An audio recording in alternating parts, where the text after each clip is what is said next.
One of the cool things happening this weekend is a long-running tradition. The 38th annual Midsummer Festival in Old Lyme is happening. And here to talk about with us today is Emily Clark, the marketing coordinator for the Florence Griswold Museum. Emily, thank you for being with us today. We appreciate it.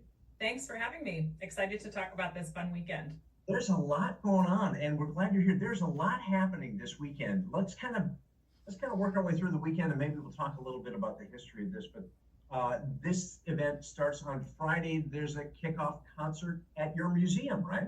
There is. So this is a really beloved tradition.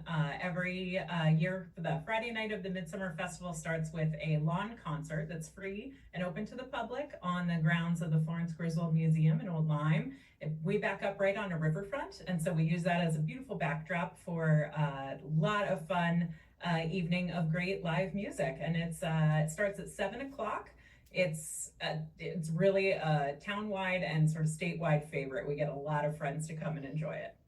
That's a cool spot. So let's talk about that's how things kick off on Saturday. Talk to me a little bit about this event, the Midsummer Festival. This is set the stage for me. Who organizes this? Talk to me a little bit about the history of this event. Yeah, absolutely. So Old Lyme, which I'm sure many of your watchers have been to, is a very artistic town. And we here at the museum, we were the site of an art colony around the turn of the century in 1910. Next door, the Lyme Art Association, which is one of our other partners in the festival, was the home of one of the first galleries that the artists would show their work in and sell their work to make a living. And we also have next door to us the Connecticut Audubon Society, Roger Torrey Peterson Estuary Center, which has added a component of naturalism to this weekend and sort of connecting with this beautiful landscape that we all share. And then across the street is a beautiful historic inn, the Old Lyme Inn, and they participate with us and have a group of local artists come and display their works on their lawn. And then of course they're also open for lunch. And we also have a few partners at different parts of the day. The Lyme's Youth Services Bureau, which is a great organization that works with a lot of local schools and gives kids activities and fun things to do after school and throughout the summer, hosts a 5K in the morning, both run, walk, doesn't have to be the fastest time you've ever gotten, but it's a lot of fun for everybody, adults and kids alike. And then the Old Lyme Phoebe Griffin Noyes Library also participates with us, and they are sponsoring a concert, a family-friendly concert on Saturday morning this year. So lots of town partners. We call ourselves the Old Lyme Arts District for obvious reasons. And we all get together for several months in advance of this event and plan it. It's been going on since the 80s. Which is so cool. So if someone hasn't been out there before, so you come on in, park in town, and then it kind of winds through the downtown area, correct? Yeah, so it's a relatively compact space where the festival is. We do have a shuttle and free parking, so if you're worried about the parking, don't be. We've thought of it. And so we have 4 sites really in this little quadrant of Lime Street. We've kind of condensed the festival into this really walkable space. And so we have events here on our site at the Florence Griswold Museum all day from 9 to 3. Museum is open for free admission as well. Next door at the Estuary Center, they have a classic car show put on by the Lions Club. So people love seeing those beautiful old cars go up and down Lime Street all day. And then the Old Lyme Inn, as I mentioned, has artists and some great nonprofit vendors. And then the Lyme Art Association has a really active group of working artists who come and show and sell their work for the day. So we really keep that artistic tradition alive all across town.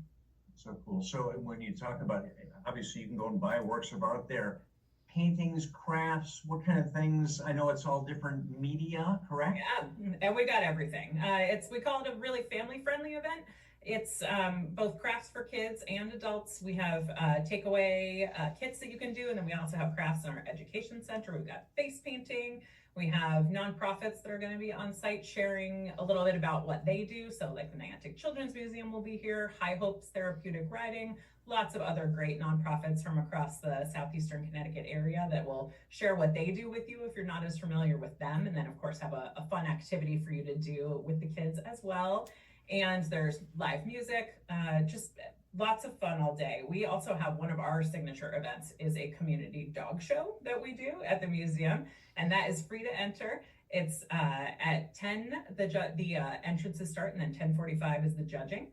And that is a huge popular event every year. It's about we call it the Parading Paws Dog Show, cutest dog show in town, and every dog wins something. So no one walks away without a prize. That's very cool. So, well, how did you mentioned how this colony of artists in the early 1900s got together? Why Old Lyme? Why did it happen there? Do you know?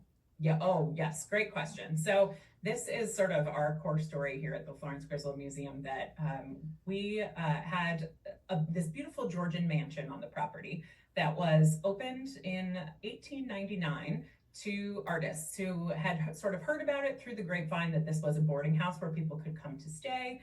And they were so inspired by this beautiful landscape here on our site that if you've ever been here and seen, especially like maybe around sunset, and seeing the gardens and this beautiful riverfront view that we have, you'll know why they were so inspired to be here. And we always say it was the light that brought them here. And many of them were from cities. So we had a lot of folks came from Boston and New York. Some famous names that you may have heard of are probably our most famous artist was Child Hassam.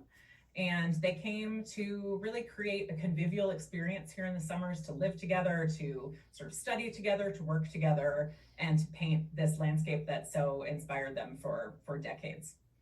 Well, I think it's great. Be you an art lover or not, what a great way to spend part of your weekend this weekend. It is the Midsummer Festival in Old Lyme to kick off the concert at the museum on Friday night. Emily Clark, the marketing coordinator for the Florence Griswold Museum. We appreciate your time, and we hope you have a great weekend this weekend. Thanks, Darren. Hope to see a lot of you.